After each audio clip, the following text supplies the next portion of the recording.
నమస్కారం బహుజన్ టైమ్స్ కి స్వాగతం. హెడ్లైన్ చూద్దాం. ప్రధానితో చంద్రబాబు భేటీ, రాష్ట్రానికి సంబంధించిన కీలక అంశాలపై చర్చ.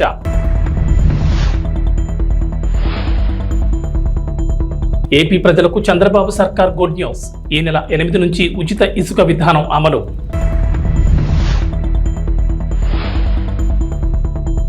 కేసీఆర్ కు మరో భారీ షాక్, కాంగ్రెస్ లోకి 6 ఎమ్మెల్సీలు.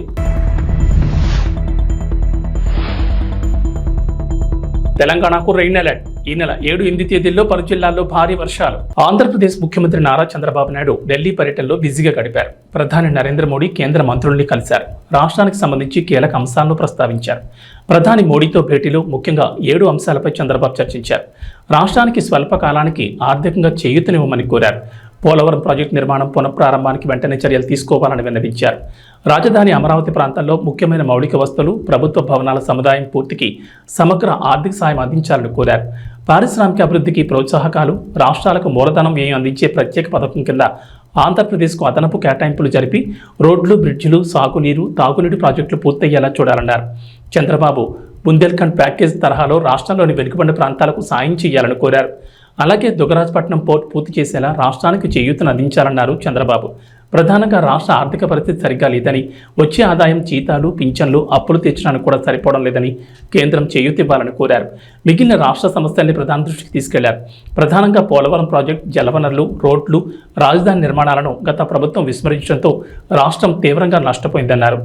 కేంద్రం ఆర్థికంగా చేయూతనివ్వకపోతే ఈ సవాళ్ల నుంచి బయటపడడం కష్టమన్నారు ముఖ్యమంత్రి. ప్రధాని మోడీ నాయకత్వంలో ఆంధ్రప్రదేశ్ మళ్లీ బలమైన పవర్ హౌస్గా అవతరిస్తుందని తనకు పూర్తి నమ్మకం ఉందన్నారు. ఆంధ్రప్రదేశ్ ప్రభుత్వం కీలక నిర్ణయం తీసుకుంది. ఈ నెల 8 నుంచి ఉచిత ఇసుక విధానం అమలు చేయనుంది. ఉచిత ఇసుకపై గనుల శాఖ అధికారులు మార్గదర్శకాలు సిద్ధం చేశారు. సోమవారం నుంచి ఈ మార్గదర్శకాలు అమలు సిద్ధమైనట్లు తెలుస్తోంది. ఈ మేరకు ప్రభుత్వం కీలక మార్గదర్శకాలను రూపొందించింది. ఇకపై ప్రభుత్వం రూపాయి కూడా ఇసుక నుంచి తీసుకోకూడదని నిర్ణయించింది. ఇప్పటి వరకు టన్ను ఇసుకను 475 రూపాయలు చొప్పున విక్రయించగా ఇందులో కాంట్రాక్టర్ తవ్వకాలు, రవాణా ఖర్చు 100 తీసేస్తే మిగిలిన 375 రూపాయలు ప్రభుత్వానికి వచ్చేది. తాజా నిర్ణయం ప్రకారం 375 కాకుండా కేవలం 88 మాత్రమే వసూలు చేయనున్నారు. ఈ డబ్బులు కూడా స్థానిక సంస్థలకు జమ చేయనున్నారు. ఇందులో సేనరేజ్ ఛార్జ్ కింద 66 రూపాయలు టన్నుకు తీసుకుంటున్నారు. ఈ 66 రూపాయలను నేరుగా జిల్లా, మండల పరిషత్తులు, పంచాయతీలకు చేరుతుంది. 19.80 జిల్లా ఖనిజ నిధి కింద వసూలయ్యే మొత్తం రీచ్ ప్రాంత అభివృద్ధికి జిల్లా ఖాతాలోకి వెళుతుంది. 1.32 గనుల శాఖలో ఖనిజ అన్వేషణ ట్రస్ట్కు వెళ్లనుంది. గతంలో ఉన్న విధానంతో పోలిస్తే ఇసుక ప్రతి టన్నుకు 287 భారం తగ్గుతుందని అధికారులు చెబుతున్నారు. ఆంధ్రప్రదేశ్లో రేషన్ పంపిణీకి సంబంధించి పౌర సరఫరాల శాఖ మంత్రి నాదెండ్ల మనోహర్ కీలక వ్యాఖ్యలు చేశారు. గత ప్రభుత్వ హయాంలో రేషన్ మాఫియాలో ప్రధాన భాగస్వాములు ఎండియు వాహనాల నిర్వాహకులేనని ఆరోపించారు. వైఎస్ఆర్సీపీ ప్రభుత్వంలో రేషన్ డోర్ డెలివరీ పేరుతో 9,260 వాహనాలు కొనుగోలు చేసిన విషయాన్ని గుర్తు చేశారు. దీంతో పౌర సరఫరాల సంస్థకు 1,500 కోట్ల నష్టం జరిగిందన్నారు. రాష్ట్రంలో ఎండియూల ద్వారా రేషన్ పంపిణీ చేయడంపై త్వరలోనే చర్చించి ఓ నిర్ణయం తీసుకుంటామని తెలిపారు. రేషన్లో భాగంగా పేదలకు ఇచ్చే పంచదార, అంగన్వాడీలకు ఇచ్చే కందిపప్పు, నూనె ప్యాకెట్లు బరువు తక్కువగా ఉన్నట్లు గుర్తించినట్లు మంత్రి తెలిపారు. ఈ కారణంగానే రాష్ట్ర వ్యాప్తంగా కందిపప్పు, పంచదార, నూనె, ఇతర ప్యాకెట్ల పంపిణీ నిలిపివేయాలని మంత్రి అధికారులను ఆదేశించారు. అలాగే ప్రస్తుతం నిలిపేసిన పంచదార, కందిపప్పు, ఇతర వస్తువుల్ని త్వరలోనే రేషన్ కార్డుదారులకు అందజేస్తామన్నారు మంత్రి. రేషన్ విషయంలో జాగ్రత్తలు తీసుకుంటామని, అవినీతికి తావు లేకుండా చర్యలు తీసుకుంటామని అన్నారు. 7,615 మెట్రిక్ టన్నులను సీజ్ చేశాం ఒక్క రోజులోనే. ఈ రోజున మళ్ళీ ఉదయం నుంచి ప్రారంభించాం. ఒక 3 చోట్ల మాకు స్పష్టంగా ఆధారాలు దొరుకుతున్నాయి. ఎన్ని కోట్ల రూపాయలు ఈ విధంగా ప్రజాధనాన్ని సొంత లాభం కోసం, ఒక కుటుంబం కోసం ఉపయోగించుకున్నారో మీ అందరికీ బాగా తెలుసు. కాబట్టి ఆ మార్పు ప్రజలు కోరుకున్నారు. ఆ మార్పు మేము చేసి చూపిస్తాం. కాకినాడ పోర్ట్ అంటేనే అందరు భయపడుతున్నారు. ఈ రోజున ఏ స్థాయికి వెళ్ళారంటే సొంత వెసల్ మెయింటైన్ చేసుకుంటున్నారు వాళ్ళు. అంటే ఎంత రైస్ ఇక్కడి నుంచి ఎక్స్పోర్ట్ అయిపోయిందో ఆఫ్రికా దేశాలకి మీకు అర్థం అవుతుంది. సొంత వెసల్ మెయింటైన్ చేసుకునే స్థాయికి వీళ్ళు ఎదిగారు. ఇతర దేశాల్లో వీళ్ళకి అకౌంట్స్ ఉన్నాయి. ఇతర రాష్ట్రాల నుంచి కూడా వీళ్ళు సరుకు తీసుకొస్తున్నారు. స్థానిక పోలీస్ అధికారులు కూడా చెప్పాం. టోల్ గేట్ల దగ్గర సీసీటీవీ ఫుటేజ్ తీసుకుని గత 10 రోజుల నుంచి, అంటే నా పర్యటన ఉందని తెలుసుకుని 3-4 రోజుల నుంచి కూడా చాలా స్టాక్స్ లిఫ్ట్ చేసేశారు. ఇది చాలా పెద్ద కార్టెల్ ఏర్పడ్డారు. కాబట్టి వీళ్ళందరి పైన కూడా క్రిమినల్ యాక్షన్ తీసుకుంటాం. అందులో ఏమాత్రం కూడా హెసిటేట్ చేసేది లేదు.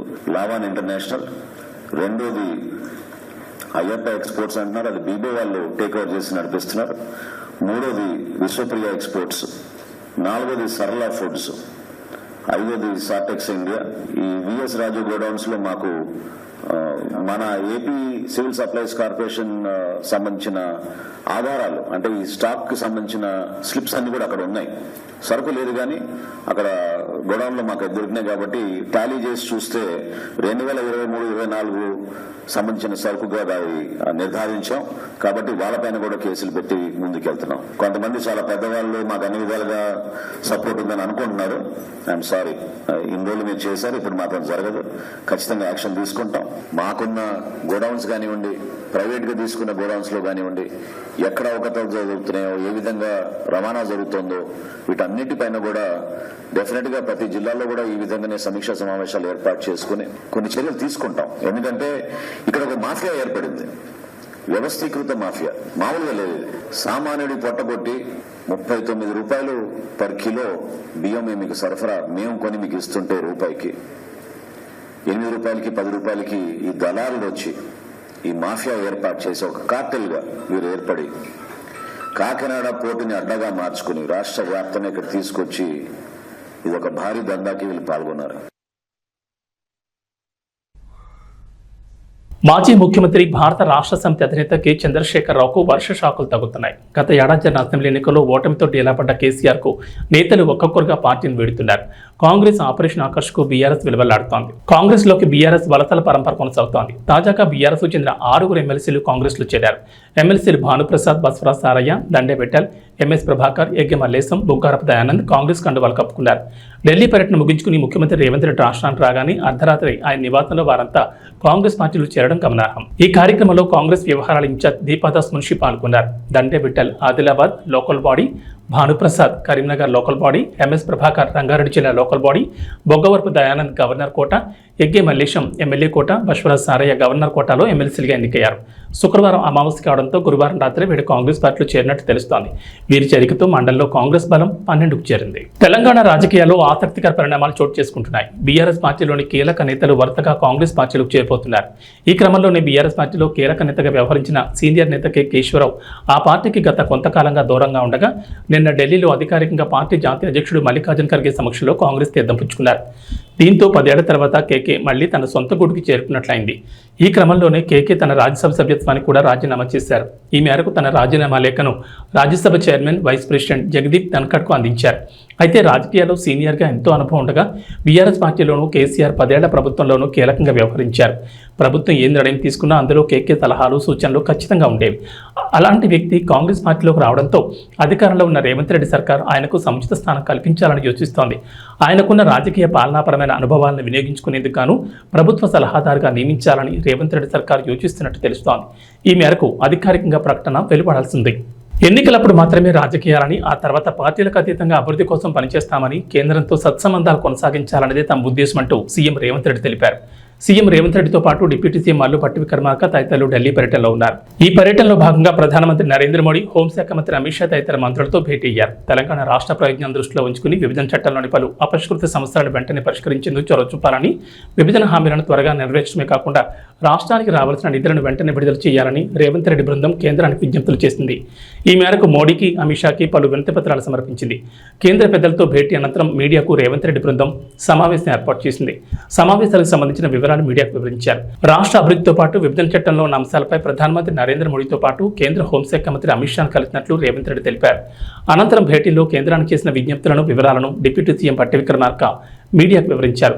1, 2 కాకుండా కేంద్రానికి తెలంగాణ ప్రభుత్వం పెద్ద డిమాండ్ లిస్ట్ ఇచ్చినట్లు భట్టి తెలిపారు. గజ్వేల్ పట్టణంలో శివాజీ స్టాచ్యూ వద్ద Gajwel inspector Saida, traffic inspector Murali సిబ్బందితో కలిసి విస్తృతంగా వాహనాల తనిఖీలు చేస్తూ డ్రంక్ అండ్ డ్రైవ్ టెస్టులు నిర్వహించారు. ఈ సందర్భంగా ఇన్స్పెక్టర్ సాయిదా మాట్లాడుతూ మద్యం సేవించి వాహనాలు నడపొద్దని సూచించారు. రోడ్డు నిబంధనలు, ట్రాఫిక్ నిబంధనలు పాటించి వాహనాలు నడిపి క్షేమంగా గమ్యస్థానాలకు చేరుకోవాలన్నారు. మద్యం సేవించి వాహనాలు నడపొద్దని, మోటార్ సైకిల్ వాహనదారులు తప్పకుండా హెల్మెట్ ధరించాలని, ప్రమాదాల నివారణ కృషి చేయాలని తెలిపారు. మోటార్ సైకిల్ వాహనదారులు తప్పకుండా హెల్మెట్ ధరించాలని, ప్రమాదాల నివారణ కృషి చేయాలని తెలిపారు. రోడ్లకు ఇరువైపులా ఏర్పాటు చేసిన సైనింగ్ బోర్డ్స్ సూచనలు, సలహాలు పాటిస్తూ సేఫ్టీగా డ్రైవ్ చేసి క్షేమంగా గమ్యస్థానాలకు చేరుకోవాలని సూచించారు. కారు నడిపేటప్పుడు సీట్ బెల్ట్ ధరించాలని సూచించారు. వాహనదారుల్లో, ప్రజల్లో మార్పు వచ్చినప్పుడు మాత్రమే రోడ్డు ప్రమాదాలు తగ్గుతాయని తెలిపారు. ఈ కార్యక్రమంలో గజ్వేల్ ట్రాఫిక్ సిబ్బంది, పోలీస్ సిబ్బంది తదితరులు పాల్గొన్నారు.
నేను చెప్పేదాకా చూస్తూనే ఉన్నాను ఆపకు రెడీ అని. డోన్పట్నంలో ఎమ్మెల్యే కోట్ల సూర్యప్రకాష్ రెడ్డి పట్టణంలో వంతపడకల ఏరియా ఆసుపత్రిని మరియు అంబేద్కర్ బీసీ గురుకుల పాఠశాలలో తనిఖీ చేశారు. ఈ సందర్భంగా వంతపడకల ఏరియా ఆసుపత్రికి కావాల్సిన సదుపాయాలు మరియు మిషనరీ గురించి డాక్టర్లతో తెలుసుకున్నారు. X-ray room, lab, casualty, delivery ward కొరత పరిశీలించారు. అక్కడ ఉన్న రోగులతో మాట్లాడి సమస్యలు తెలుసుకున్నారు. అనంతరం అంబేద్కర్ బీసీ గురుకుల పాఠశాలలో 480 మంది పిల్లలకు hostel, kitchen, dining hall, students bench మరియు నీటి సమస్యలు తెలుసుకుని త్వరలో పూర్తి చేస్తామన్నారు. పాఠశాలలోని పిల్లలతో మాట్లాడి భోజన సదుపాయాలు, నీటి వసతి ఎలా ఉన్నాయని తెలుసుకున్నారు. అనంతరం పాతపేటలో ఉన్న ఆసుపత్రి భవనాన్ని మరియు పాత మున్సిపల్ భవనాన్ని ప్రభుత్వ ఆఫీసులకు ఉపయోగించుకునేలా చర్యలు చేస్తామన్నారు. ఈ కార్యక్రమంలో టీడీపీ నాయకులు మరియు బీజేపీ నాయకులు, జనసేన నాయకులు పాల్గొన్నారు.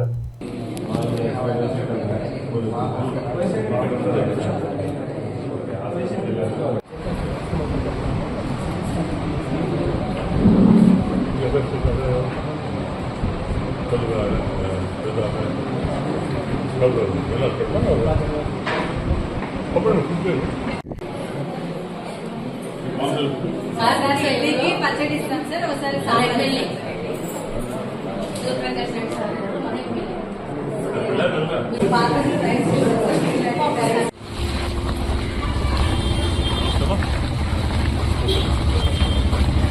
కర్నూలుకి రెఫర్ చేస్తున్నారు. ప్రైవేట్ హాస్పిటల్ ఇక్కడ నుంచి రెఫర్ చేస్తున్నారని ఆరోపణ, రోగుల ఆరోపణ. అదే దానికి కనుక్కుందాం. వంట డీటెయిల్స్ కనుక్కోవాలి. ఇప్పుడు మీరు దాకా మేమంతా కూర్చొని మాట్లాడుతారు. ఎందువల్ల రెఫర్ చేస్తున్నారు? షార్ట్ ఆఫ్ ఎక్విప్మెంటా, లేకపోతే షార్ట్ ఆఫ్ డాక్టర్సా, లేకపోతే రకరకాల అన్ని హాస్పిటల్గా బెడ్స్ రాలేదు. వాళ్ళ మినిమం ఫెసిలిటీస్ కావాలి కావాలి. ఆపరేషన్ చేయాలా, లేకపోతే పేషెంట్స్ చూడాలంటే మినిమం ఫెసిలిటీస్ కావాలి. వాటర్ కానివ్వండి, రకరకాల పరిస్థితులు ఇవన్నీ లేవుతాయి. వాళ్ళు చెప్తారు ఇంకా కంప్లీట్ కాలేదు, ఓన్లీ ఫస్ట్ ఫ్లోర్ కంప్లీట్ అయింది, సెకండ్ ఫ్లోర్ కంప్లీట్ కాలేదు. వాళ్ళు ఇబ్బందులు అనుకున్నాయి. అవన్నీ కూడా డిస్కస్ చేసుకొని ఏం చేస్తే బాగుంటుంది, తొందరగా ప్రజలకు అందుబాటులో వచ్చే మార్కెట్ చేయాలి. ఒకసారి మళ్ళీ డాక్టర్ వాళ్ళతో పెట్టండి, కలిసి డాక్టర్స్ మాట్లాడి మాట్లాడి ఎందువల్ల డిలే అయింది, వాట్ ఆర్ రీజన్స్ కనుక్కొని తొందరలోనే స్టాఫ్ రిక్రూట్ చేసుకుంటూ మన షార్టెడ్ డాక్టర్ ఎందుకు రావట్లేదు డాక్టర్స్ సమ్ రీజన్స్ ఉంటాయి కనుకొని దాన్ని మనం రీప్లేస్ చేస్తారు. డాక్టర్ అయిపోతే కొంత వేరే డాక్టర్ వేసి ఇబ్బంది లేకుండా చూస్తే ప్రయత్నం చేస్తాం. సో నేను సుమారు ఎప్పుడైనా మంచి డిస్కస్ చేసి వాళ్ళ ప్రాబ్లం డాక్టర్ చెప్పాను. నేను వాళ్ళ ప్రాబ్లమ్స్ ఏంటి, వాళ్ళ ఏమైనా తక్కువనే వాళ్ళ స్టాఫ్ కానివ్వండి, నిజంగా మామూలుగా ఇన్పేషెంట్స్ ఫుడ్ సిస్టమ్ కానివ్వండి, రకరకాల సమస్యలు కొన్ని డిస్కస్ చేసి దాన్ని తొందరగా మాట్లాడి తొందరగా 1-2 months దాన్ని కంప్లీట్ చేసి ప్రజలకు అందుబాటులో వస్తాను ప్రయత్నం చేస్తాం. అల్లూరి సీతారామరాజు ఒక పోరాట స్ఫూర్తి అని, వారి ధైర్య సాహసాలు యువతకు ఆదర్శనీయమని జిల్లా కలెక్టర్ పి రంజిత్ పాషా కొనియాడారు. అల్లూరి సీతారామరాజు 126వ జయంతి సందర్భంగా కలెక్టరేట్ కాన్ఫరెన్స్ హాల్లో జిల్లా గిరిజన సంక్షేమ శాఖ ఆధ్వర్యంలో అల్లూరి సీతారామరాజు చిత్రపటానికి జిల్లా కలెక్టర్ పూలమాలలు వేసి ఘనంగా నివాళులర్పించారు. ఈ సందర్భంగా జిల్లా కలెక్టర్ మాట్లాడుతూ భారత స్వాతంత్ర చరిత్రలో అల్లూరి సీతారామరాజు ఒక మహోజ్వల శక్తి అని, ఆయన జరిపిన పోరాటం స్వాతంత్రోద్యమంలో ఒక ప్రత్యేక అధ్యాయం అన్నారు. స్వాతంత్రోద్యమంలో పాల్గొని తనకంటూ ఒక ప్రత్యేక స్థానాన్ని చాటుకున్న విప్లవ వీరుడన్నారు. మన్యం వీరుడు అల్లూరి సీతారామరాజు స్ఫూర్తితో ప్రతి ఒక్కరూ సామాజిక బాధ్యత కలిగి ఉండాలన్నారు. అల్లూరి సీతారామరాజును ఆదర్శంగా తీసుకుని దేశ సమాజ సేవలో ప్రతి ఒక్కరూ భాగస్వాములు కావాలన్నారు. అల్లూరి సీతారామరాజు చరిత్రను విద్యార్థులంతా తప్పకుండా తెలుసుకోవాలని, అల్లూరి స్ఫూర్తిని ఆదర్శంగా తీసుకుని నిస్సహాయ స్థితిలో ఉన్న వారిని ఆదుకోవాలని కోరారు. అల్లూరి సీతారామరాజు 1897 సంవత్సరంలో జన్మించి కేవలం 27 ఏళ్లు మాత్రమే జీవించి సమాజం కోసం ప్రాణాలు అర్పించారని తెలిపారు. ఆయన మరణించి 100 సంవత్సరాలు గడుస్తున్నా ఇప్పటికీ స్మరించుకుంటున్నామని, దేశం కోసం, అడవి బిడ్డల సంక్షేమం కోసం పోరాడిన వ్యక్తి అల్లూరి సీతారామరాజు అన్నారు. అప్పట్లో బ్రిటిష్ వారు మన్యంలో ఉన్న గిరిజనులను ఎన్నో ఇబ్బందులు గురిచేసేవారని, అడవిలో ఉండే ఉత్పత్తులు సేకరించి అమ్ముకునే వారిపై దమనకాండ చేస్తుండగా బ్రిటిష్ వారిపై వివిధ రకాలుగా పోరాడి వారికి విముక్తి కల్పించిన వ్యక్తి అల్లూరి సీతారామరాజు అన్నారు. ఆయన పోరాటాన్ని స్ఫూర్తిగా తీసుకుని దేశ యువత ముందుకు సాగాలని కలెక్టర్ అన్నారు. ఉద్యోగ పర్వంలో ఏజెన్సీ ప్రాంతంలో సేవ చేసే సౌభాగ్యం తనకు కలిగిందని కలెక్టర్ తెలిపారు. జోహార్ అల్లూరి సీతారామరాజు, జోహార్ అల్లూరి సీతారామరాజు, రాజస్థాన్ అల్లూరి సీతారామరాజు ఆశయాలను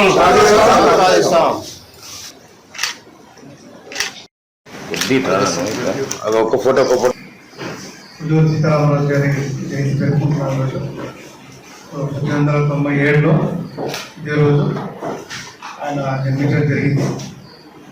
బాల్యం నుంచి కూడా ఉన్నత అభిభావాలు జరిగి, అలాగే దేశం కోసం చాలా చిన్న వయసులో ప్రాణాలు అర్పించి మనందరి కోసం, అంటే ఎస్పెషల్లీ మనకి ఉన్నటువంటి షెడ్యూల్ ఏరియా కావచ్చు, అలాగే రంప అంటే రంప ఏరియా అంటాం. సో ఆ ఏరియాలంతా కూడా అక్కడ ఉన్నటువంటి చాలా వెనుకున్న ట్రైబల్స్ కోసం ఎంతో కృషి చేసి ధైర్యంగా బ్రిటిషర్స్ వాళ్ళందరూ కూడా ఎదుర్కొని రంప తిరుగుబాటును ఏర్పాటు చేయడమే కాకుండా ట్రైబల్స్లో అప్పుడు ఉన్నటువంటి ప్రజల్లో చాలా వరకు ప్రభుత్వం యొక్క దురాగతాలు కావచ్చు అప్పట్లో. సో వాటిని ఎలాగైతే వాటిని ఎదుర్కోవాలి, సో వాళ్ళకి ప్రాపర్గా ట్రైనింగ్ ఇవ్వడం, వాళ్ళందరికీ కూడా విద్యలో వాళ్ళందరికీ కూడా ట్రైనింగ్స్ ఇవ్వడం, సో ఒక తిరుగుబాటు విప్లవాన్ని అక్కడ తీసుకురావడం. సో దాని ద్వారా మీకు తెలుసు ఆ ఫర్దర్ స్టెప్స్ ఎలా జరిగాయో మనకి నేషనల్ మూమెంట్లో. సో ఆ తర్వాత ఇప్పటికీ కూడా మనం 8 సంవత్సరాల తర్వాత కూడా ఒక వ్యక్తిని మనం గుర్తుపెట్టుకొని మరి ఆయన గురించి మాట్లాడుతూ ఆయన మళ్ళీ సరే స్మరించుకుంటున్నామంటే ఆయన చేసిన మంచి విషయాలు మనందరికీ ఆయన చేసినటువంటి అప్పుడు అంత ధీరోదాత్తంగా ఆయన పోరాడినటువంటి ఆ విలువలు కావచ్చు, ఆయన దేనికోసమైతే ఆ విప్లవాన్ని స్టార్ట్ చేశారో, దేనికోసమైతే ప్రాణాలను లెక్క చేయకుండా ఎదురుండి పోరాడారో దాన్ని, ఆ విలువల్ని, ఆ భావాల్ని, ఆ యొక్క ఏవైతే ఆశయాలు ఉన్నాయో అవన్నీ కూడా మనం ఇప్పటికీ కూడా ఇంకా మనకి చాలా చోట్ల ఇంకా వెనుకబడినటువంటి వాళ్ళు ఉన్నారు. సో వాళ్ళందరినీ కూడా మనం పైకి తీసుకురావాలి. ఎస్పెషల్లీ షెడ్యూల్ ఏరియాకి సంబంధించి నేను కమిషనర్ డెవలపర్గా ఉన్నప్పుడు కొన్ని యాక్టివిటీస్ చేయడం జరిగింది. అలాగే ఇక్కడ కూడా కొన్ని యాక్టివిటీస్ మనం చేయడం జరిగింది. సో ఎక్కడ ఉన్నప్పటికీ కూడా సో మనం ఒకసారి మళ్ళీ అభివృద్ధి దగ్గర స్మరించుకుంటూ ఆయన ఆశయాలకి మళ్ళీ ఒకసారి అందరం కూడా మనం గుర్తు చేసుకుంటూ మళ్ళీ మనం ఆ సాధనకి, ఆ ఆశయాల సాధనకి మనందరం కూడా ఉన్నంకితం కావాలని చెప్పేసి. కల్కి 2898 చిత్రం ఓవైపు కాతుల వర్షం కురిపిస్తూనే మరోవైపు రికార్డులను తిరగరాస్తోంది. ప్రభాస్ ప్రధాన పాత్రలో నటించిన ఈ చిత్రాన్ని అద్భుతంగా తెరకెక్కించారు డైరెక్టర్ నాగశ్విన్. ఇక లెజెండరీ నటులు అమితాబ్ బచ్చన్, కమల్ హాసన్ ఇందులో కీలక పాత్రలు నటించారు. మొత్తానికి కల్కితో తిరిగి ఫామ్లోకి వచ్చిన ప్రభాస్కి తన పెద్దమ్మ కృష్ణరాజ్ భార్య శ్యామలాదేవి ఓ రిక్వెస్ట్ చేశారట. మన్యం వీరుడు అల్లూరి సీతారామరాజు జీవితంపై ఓ సినిమా చేయమని ప్రభాస్ను కోరతానని ఆమె అన్నారు. హైదరాబాద్ ట్యాంక్ బండ్ వద్ద క్షత్రియ సేవాసం నిర్వహించిన అల్లూరి సీతారామరాజు 127వ జయంతి వేడుకల్లో శ్యామలాదేవి పాల్గొన్నారు. ఈ సందర్భంగా మీడియాతో మాట్లాడుతూ ఈ స్టేట్మెంట్ ఇచ్చారు. అల్లూరి సీతారామరాజు పాత్రను కృష్ణరాజు గారు చేద్దామనుకున్నారు. ఆయన నా పాత్రలో చూడాలని మా అందరి కోరిక. కానీ ఆ తర్వాత కృష్ణ గారు చేశారు. చాలా మంచి సినిమా, పెద్ద హిట్ అయింది. ఇప్పుడు ఇన్ని సంవత్సరాల తర్వాత ఆ క్యారెక్టర్లో ప్రభాస్ను చూడాలని అభిమానుల కోరిక. వారి విన్నపాన్ని నేను బాబుకు విన్నవిస్తాను. ఆ క్యారెక్టర్కు ఏమాత్రం అవకాశం ఉన్నా ప్రభాస్ని చేయమని కోరుతాను. ప్రభాస్ని ఈ పాత్రలో చూస్తే సీతారామరాజు మళ్లీ పుట్టినట్లుగా అనిపిస్తుందని అభిమానులు అంటున్నారు. అది కూడా నేను ప్రభాస్ చెప్తానంటూ శ్యామలాదేవి అన్నారు. సీతక్క గారికి కూడా మా మాట మన్నించి వచ్చినందుకు ఆవిడకి కూడా మా ధన్యవాదములు. ఇంకో విషయం ఏంటంటే కమిటీ వారందరూ ఒకటి కోరారు. ఇప్పుడు కృష్ణరాజు గారు చేద్దాం అనుకున్నారు. ఆయన ఆ క్యారెక్టర్లో చూడాలని మా అందరి కోరిక. అలాగే తర్వాత కృష్ణ గారు చేశారు. చాలా మంచి మూవీ, ఎంతో హిట్ అయింది. ఎన్నో సంవత్సరాలు అయిపోయాక ఇప్పుడు ఆ క్యారెక్టర్లో ఒకసారి రిపీట్ అయ్యి మా ప్రభాస్ గారిని చూడాలని వాళ్ళందరూ కోరిక. వాళ్ళందరూ విన్నపం నేను బాబుకు వినిపిస్తాను. ఆ క్యారెక్టర్ ఏమాత్రం అవకాశం ఉన్నా ప్రభాస్ గారిని చేయమని కోరుతాం. మళ్ళీ ఇంకో సీతారామరాజు మళ్ళీ పుట్టాడు అని అనిపించేలాగా మాకు ఆ ప్రభాస్ గారిని చూస్తే అనిపిస్తుందని నాగరాజు గారు, మా నాగరాజు గారు వీళ్ళందరూ చెప్పడం జరిగింది. అది కూడా నేను బాబుకి తెలియజేస్తాను. ఈరోజు అల్లూరి సీతారామరాజు గారి గురించి ప్రతి ఒక్కరూ గర్వించదగ్గ మహానుభావుడు, మన్యం వీరుడు. T20 ప్రపంచ కప్ కైవసం చేసుకుని భారత గడ్డపై అడుగుపెట్టిన టీమిండియాకు ఘన స్వాగతం లభించింది. గురువారం మొత్తం టీమిండియా ప్లేయర్లు సంబరాల్లో మునిగిపోయారు. ఫ్యాన్స్ను ఉత్సాహపరుస్తూ గడిపారు. బార్బడోస్ నుంచి 15 గంటల ప్రయాణం తర్వాత టీమిండియా ప్రత్యేక విమానంలో ఢిల్లీలో ల్యాండ్ అయింది. అనంతరం హోటల్లో ఫ్రెష్ అప్ అయి ప్రధానమంత్రి నరేంద్ర మోడీతో భేటీ అయ్యారు. అంతకుముందు హోటల్ వద్ద బ్యాండ్ శబ్దాలకు డాన్సులు చేశారు. ఆ తర్వాత భారత క్రికెట్ ప్లేయర్లు ముంబైలో అడుగుపెట్టారు. ప్రపంచ కప్ గెలిచి తొలిసారి ముంబై గడ్డపై అడుగుపెట్టి టీమిండియాకు అపూర్వ స్వాగతం లభించింది. వారు ప్రయాణించిన విమానానికి 2 వైపుల నుంచి వాటర్ ఇంజన్లతో నీరు కుమ్మరించి వెల్కమ్ చెప్పారు. విజయోత్సవ ర్యాలీ సాగిన మెరైన్ డ్రైవ్ రోడ్ జనసంద్రాన్ని కల్పించగా అనంతరం వాంకడేలో ఏర్పాటు చేసిన కార్యక్రమంలో టీమిండియా ప్లేయర్లు భావోద్వేగానికి గురయ్యారు. ఇక వాతావరణ విషయానికి వస్తే రాష్ట్రంలో నైరుతి రుతుపవనాలు చురుగ్గా మారినట్లు వాతావరణ శాఖ తెలిపింది. జూలై 7, 8 తేదీల్లో భారీ వర్షాలు కురిసే అవకాశం ఉందని ఐఎండీ అంచనా వేస్తుంది. జూలై 7న ఆదివారం భద్రాద్రి కొత్తగూడెం, ఖమ్మం, నల్గొండ, సూర్యాపేట, నాగర్ కర్నూలు, వనపర్తి జిల్లాలోను, జూలై 8 సోమవారం మంచిర్యాల, కరీంనగర్, పెద్దపల్లి, జయశంకర్ భూపాలపల్లి, ములుగు, మహబూబాబాద్, వరంగల్, హనుమకొండ, జనగాం జిల్లాలో భారీ వర్షాలు కురుస్తాయని పేర్కొంది. వీటితో పాటు ఇతర జిల్లాల్లోనూ ఎదురుగాలుతో కూడిన మోస్తరు వర్షాలు పడే అవకాశాలున్నాయని చెప్పింది. అటు గురువారం ఉదయం నుంచి శుక్రవారం ఉదయం వరకు పలు ప్రాంతాల్లో తేలికపాటి వర్షాలు నమోదయ్యాయి. యాదాద్రి, సూర్యాపేట, ఖమ్మంతో పాటు పలు చోట్ల ఓ మోస్తరు వర్షాలు కురిశాయి. శుక్రవారం రాత్రి హైదరాబాద్ నగర శివార్లోని ఎల్బీ నగర్, వనస్థలిపురం, హయత్ నగర్, పహాడీ షరీఫ్, తుకుగూడ, బాలానగర్, బిఎన్ రెడ్డి నగర్లో మోస్తరు జల్లులు పడ్డాయి. నైరుతి రుతుపవనాల తోడు ఉపరితల గాలులు వీస్తున్నాయని గురువారం నుంచి 5 రోజుల పాటు తేలికపాటి నుంచి ఓ మోస్తరు వర్షాలు కురిసే అవకాశం ఉన్నట్లు ఇప్పటికీ ఐఎండీ అంచనా వేసింది. ఏవీ బులెటిన్ విశేషాలు. నమస్కారం.